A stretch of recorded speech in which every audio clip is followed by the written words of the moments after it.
Warahmatullahi wabarakatuh.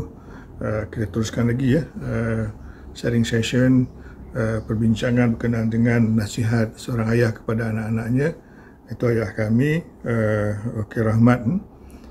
Yang ke-23 pesanannya, ambil peduli masalah masyarakat. Ambil peduli masalah masyarakat. Nabi Muhammad SAW sebelum dilantik menjadi Rasul, dia amat peduli kepada masalah yang menimpa ataupun yang dialami oleh masyarakat Mekah, ketidakadilan, kejahilan semualah. Dan dia telah ada menubuhkan dengan kawan-kawan dia satu pertubuhan sosial yang dinamakan Hil Al-Fudul, ataupun perjanjian kebaikan, di sebuah kumpulan sosial yang dibentuk untuk melawan ketidakadilan di Mekah. Jadi Rasulullah sama kawan-kawan rapat dia telah mula ni sebelum menjadi Rasul, sebelum jadi Nabi lagi.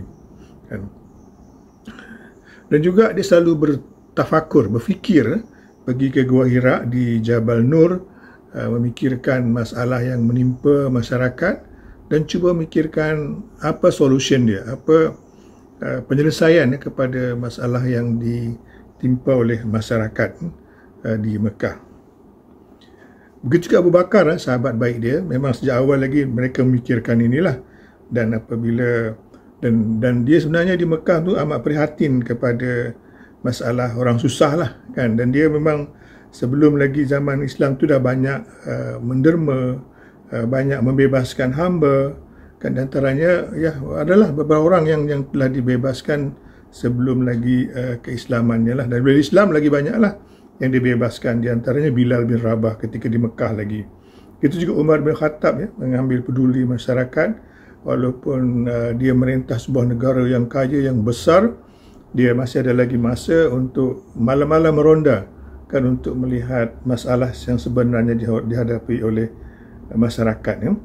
Dan begitu juga Osman bin Affan, dan dia telah membangunkan infrastruktur sosial kan, seperti perigi masa zaman Rasulullah lagi telah membeli perigi yang mahal daripada orang Yahudi ketika zaman kemarau dan telah diwakafkan untuk orang ramai kan.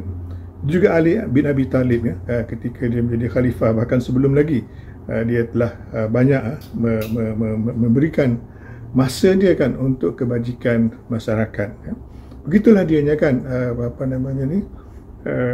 masalah masyarakat adalah masyarakat mereka.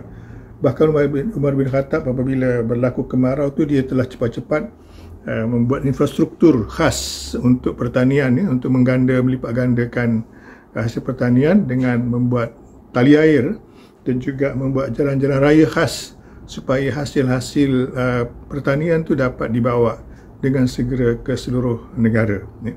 Sekian, Assalamualaikum warahmatullahi wabarakatuh.